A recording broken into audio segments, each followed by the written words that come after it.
All right. Hello, my friends, and welcome to your July 2024 real estate market report for Anne Arundel County.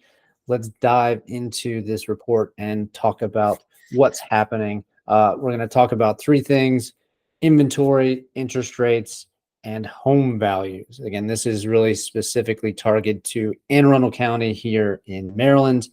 But generally, we see a lot of these data points being very similar across the state. But let's start with inventory. Really not a significant change from last month. We're still at 632 active listings for sale. I think last month it was 634, so relatively flat. It is a decrease of about 6% compared to last year. So again, broken record, inventory remains to be significantly low, causing to those demand issues. But when we look at the year over year, we're going to look at the last 2 years compared to what's currently happening. And you see, again, this kind of flat line here from June to July, only a couple houses difference here. And really kind of following closely to where we were last year. 2 years ago in 2022, we see that inventory levels did spike up in June. In July of this past year, we saw things kind of go down a bit and then inventory levels rise. Now, July is kind of that time of year where it's the middle of the year, and it's really where things do seem to slow down every single season. We just came off of the 4th of July holiday, which is traditionally one of the slowest times of the year in terms of real estate. So we see more people going on vacation now as the kids are out of school. Most of the people who are very serious about moving put their house on the market or move during the springtime. So that's why last year you can kind of see we will start to see more and more inventory adding and sitting on the market, which would be a good thing, considering we just can't get out of these low inventory levels because the demand has been so high. So let's take a look now at inventory by status. Again, 632 homes currently active for sale. Coming soon, we have 120 properties that are going to hit the market within the next 21 days or less. Now, that is something that is changing in the MLS, which makes absolutely no sense to me, but they're removing that 21-day requirement. So if you had it for 21 days, it would automatically switch to active. For some reason, they're getting rid of that. So instead of coming soon, it's coming eventually. So you might see more homes just languishing in this coming soon status where you're still not able to tour the properties. And then finally, we have under contract, our most significant portion of the market at 1,029. Again, homes are coming on the market and they're quickly going under contract before we can really see those inventory levels increase. So that demand is still very, very high. Now, next, let's take a look at the interest rates.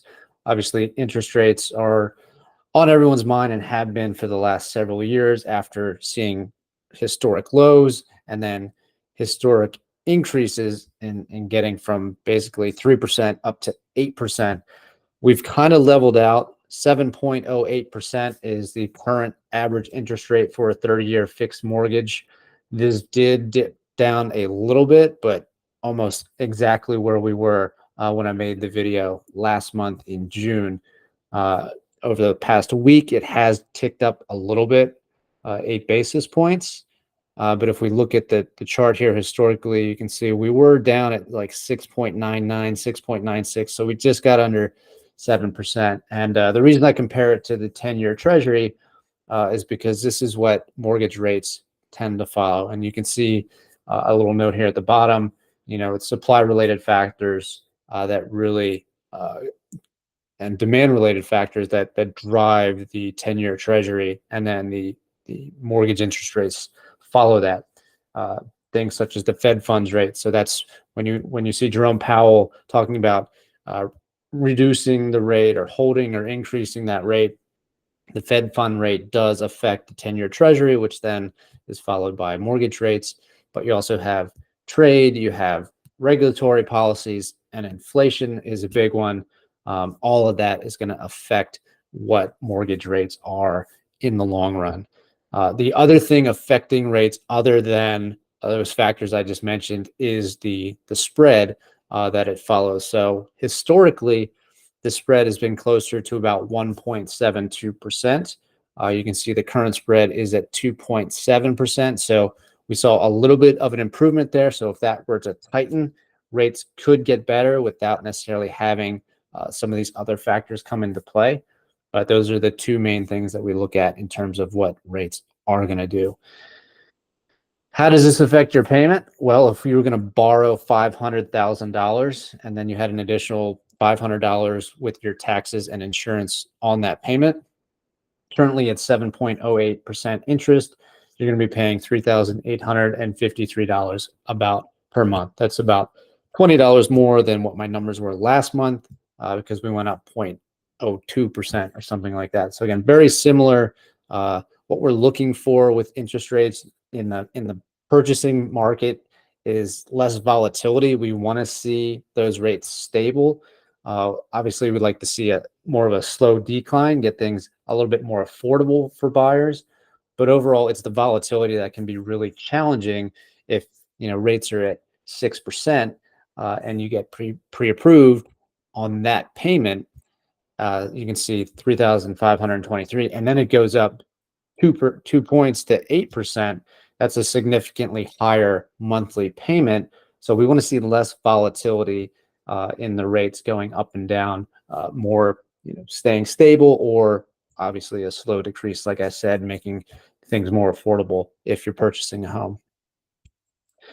All right, next let's look at the home values. If you're thinking about selling your home, what can you expect to get for it? Is it a good time to sell? Well, as I've mentioned and everything else, supply and demand, yes, it's still a very good time to sell a home because inventory levels are so low and the demand is still high. So things are selling and we're seeing home values continue to appreciate. Now, we didn't see as significant appreciation this month compared to this time last year, only about 1%, a little bit less. I think it was 0.9 something. So not a significant increase year over year, but home values are still continuing to go up. If we look at some of the historic charts here, you can see it did drop down.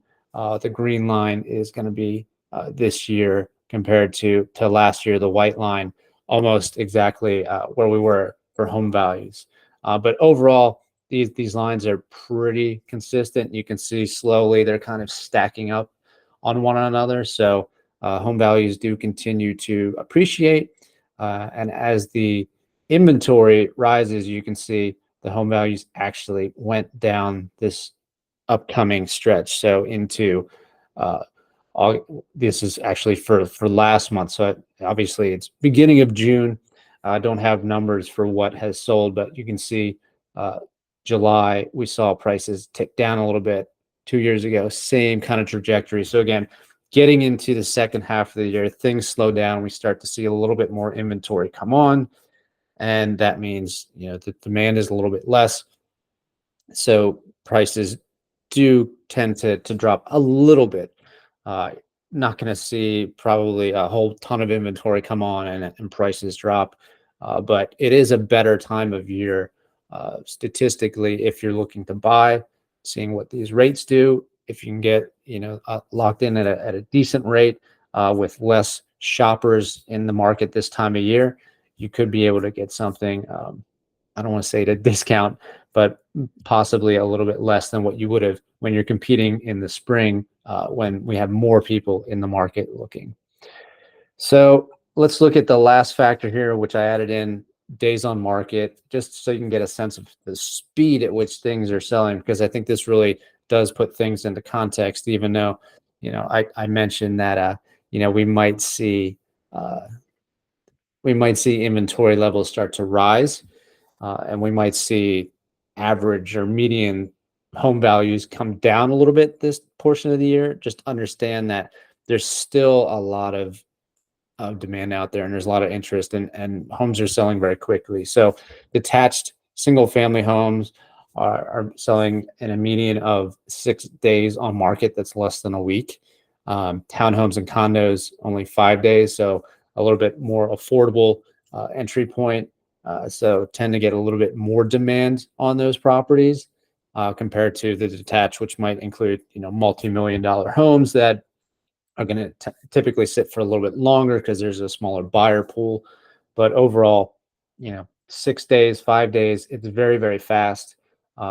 If you're looking for opportunities to get properties below what they're listed for, you're going to typically want to look for homes that have been sitting on the market for more than 6 days, probably, at least a week or two. At that point, if they have not sold, after 2 weeks, the seller is going to be, saying what's going on, and then potentially you're looking at a price reduction. So if you're not in a multiple offer situation, you have the ability to kind of go in, make an offer, and negotiate. Again, so better for a buyer. Keep your eye on properties that have been sitting for a while. They may have been pricing it to reflect currently earlier in the year.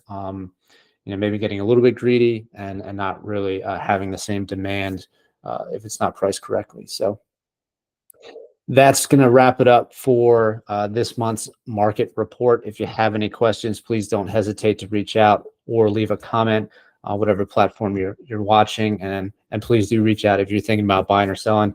I would love to help you out. So hope this was useful, and thanks for watching, and I'll hopefully see you again soon. Take care.